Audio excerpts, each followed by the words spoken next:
Here's check-on stories we're following for you today on Robin Hood Radio. Out of Cornwall, due to hacking, the town has changed its procedures for public attendance at virtual meetings. At the Board of Selectmen Tuesday, First Selectman Gordon Ridgway reported an incident took place during last week's meeting of the newly appointed Housing Task Force. People with unfamiliar emails hacked into the session and played racist and obscene materials, he said. Quote, "Those attending experienced insults. It was nothing that volunteers should go through," end quote. He surmised the people who surf websites found the meeting and decided to crash it. Ridgway said he reported the matter to state police and consulted with the town's IT providers to see how to prevent a recurrence. He will also speak with selectmen from other towns and Freedom of Information officials to see how to have orderly meetings when people have the right to listen, but hacking is prevented. For now, the Selectman's office will maintain a list of people who want to attend meetings.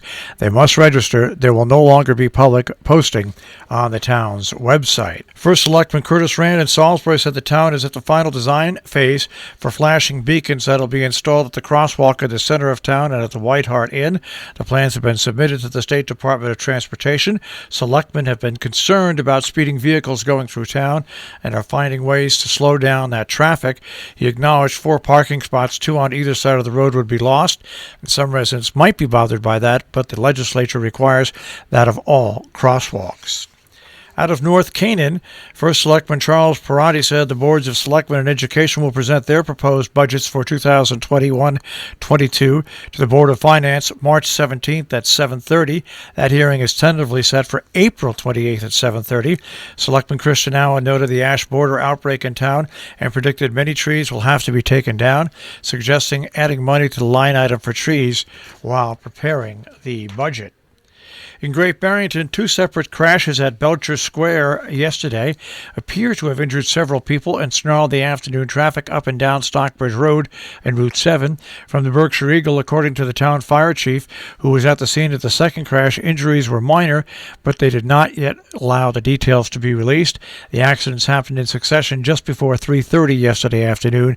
According to reports, 2 ambulances were sent to the scene. Also in Great Barrington, a former polluted site that is now home to a 45-unit affordable rental complex is safe for residents, according to environmental engineers who work for the developer and state regulators. Concerns about safety of the site reared their ugly head again earlier this week after an email made rounds saying that a new contaminant was recently found at Bridge Street site. The message urged participation in an evening Zoom meeting held by the developer of the $17.8 million project, Community Development Corporation of South Berkshire. The housing will be ready for occupancy this spring.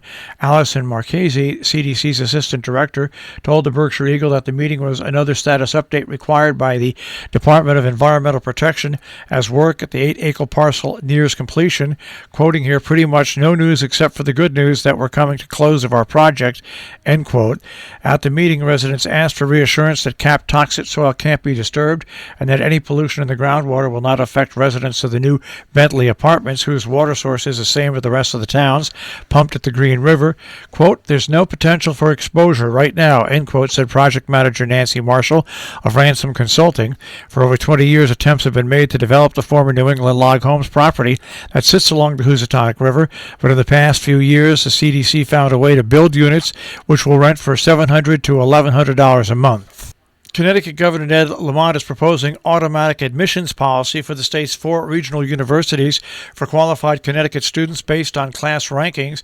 The proposal is part of a package of initiatives unveiled that are intended to make post-secondary education more accessible, affordable, and equitable for graduating high school students and their families.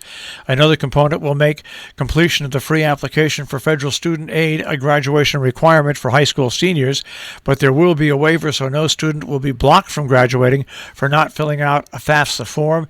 Lamont will additionally be proposing changes to open up enrollment in advanced placement, early college, and other high-quality courses for high school students. Coming up this weekend, on Saturday, the Pine Plains Free Library is hosting Beginner's Chinese Calligraphy at 11 o'clock. To register or more information, contact the library at pineplainslibrary.org or call 518-398-1927. Scoville Library's Common Ground Conversations, Listening Past Differences. You can join facilitator Dr. Mary B. O'Neill in a series of Common Ground Conversations February 7th and 21st and March 14th and 28th from 4 until 5 p.m. To register or more information, scovillelibrary.org. Our business brief is underwritten by Morgans at the Interlaken, interlakenin.com. You'll also find them on Facebook, and by Salisbury Bank, salisburybank.com. The Dow Jones Industrial Average will start off today at 31,055.86, the Nasdaq at 13,777.74, and the S&P 500 at 3871.74. We'll take a look at the tri-state forecast. That'll come your way in just a few moments.